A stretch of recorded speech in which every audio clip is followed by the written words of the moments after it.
Charles Bassey is going to be out for the season, and I have some legit concerns how this is going to affect his career moving forward. I don't ever slow up, no I don't take I got no love for the fakeness. If you wanna play tough and wanna hate this, I'll always show up and make a statement. What is up, San Antonio Spurs fans? Welcome to TSR Sports. Some news broke yesterday afternoon. Was not able to get to a video last night, but want to talk to you about this morning. Charles Bassey suffered an ACL injury while playing with the Austin Spurs. No, not our San Antonio Spurs. He actually got injured in the G League. He's out for the year. Drop a comment down below. How are you feeling about this?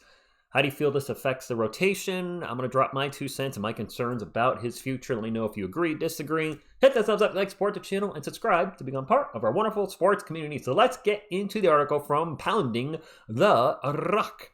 The San Antonio Spurs have suffered their first major injury of the 2023-24 season. On Tuesday, ESPN's Andrew Lopez reported that Charles Bassey will miss the remainder of the season after tearing his ACL in his left knee. The center suffered the injury while playing with the Austin Spurs on Sunday. That really sucks. Now, he had a good game, too, I believe, in that game. He dropped like 30 points, I think.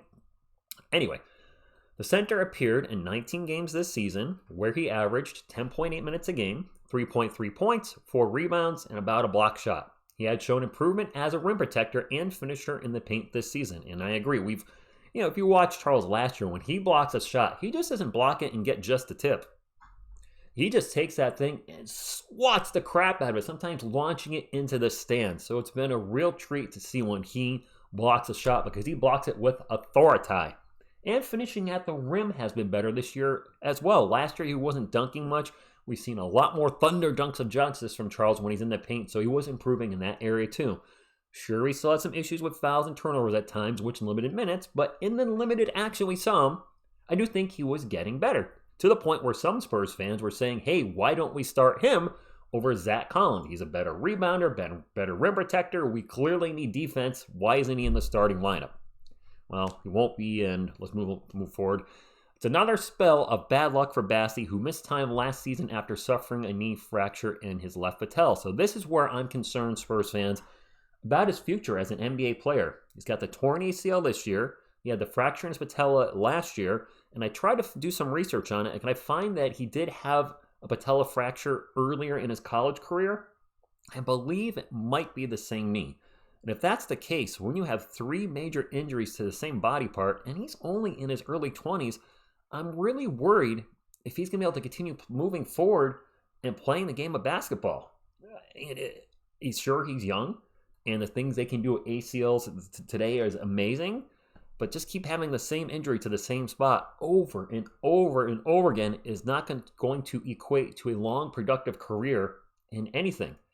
In regards to the San Antonio Spurs, our depth chart right now, we have Wembanyama and Collins. Right now, Wemby has been starting at center, which many of us have been asking for, so he is doing that, and I think this injury to Bassey may be part of that.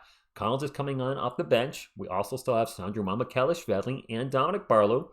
And they've all played minutes at the 5 in stretches, as they mentioned, but not a lot of minutes. Mamu's played very little, and Dominic has played even less. So what's this mean moving forward for our Spurs? I think we're going to see Wemby continue to start. I think he's going to start along Sohan, Vassell, and Kellman, and then that last spot might be however Pop's feeling that night. We haven't started a point guard yet this year, a true point guard. I don't know if Pop's just going to roll through all 82 games and just be stubborn and say, look, I proved it to you. We played a whole season of basketball without starting a point guard in one game as we go on to win like 13 games. I don't know, hopefully more than that. But as far as as far as the Spurs, I think it's going to mean Wemby at center, Collins backing up. I think we're going to have a lot of hybrid as the NBA is becoming hybrid 4s and 5s with Wemby and Collins. And I got to think either Mamu or Barlow are going to start getting some more minutes at some point. Dominic Barlow has looked great in the G League, looked great in the Summer League, great in the preseason. If this is an experimental year, why not give him more minutes and see what he can do? I don't know. As far as Charles, good luck to him, man. I really enjoy watching him play when he's on with his block shots and his dunks, but I am concerned with another injury to that left leg if Charles is just not going to have a long career as a San Antonio Spur or in the NBA as general. We'll be live for the Lakers game tonight and for the Lakers game Friday, so hopefully the Spurs can find a win tonight. The Lakers are going to be tough. They are the in-season tournament champions after all, so I mean, there's that right there. But that being said, we need to end this losing streak sooner than later. And sooner would be nice if it was tonight. So hope to see you live in the chat tonight. Thank you all for tuning in. And hope you're having a great day. Thank you for watching. And as always, go Spurs, go. And when I feel like this, I'm immortal. When I feel like this, I'm immortal. When I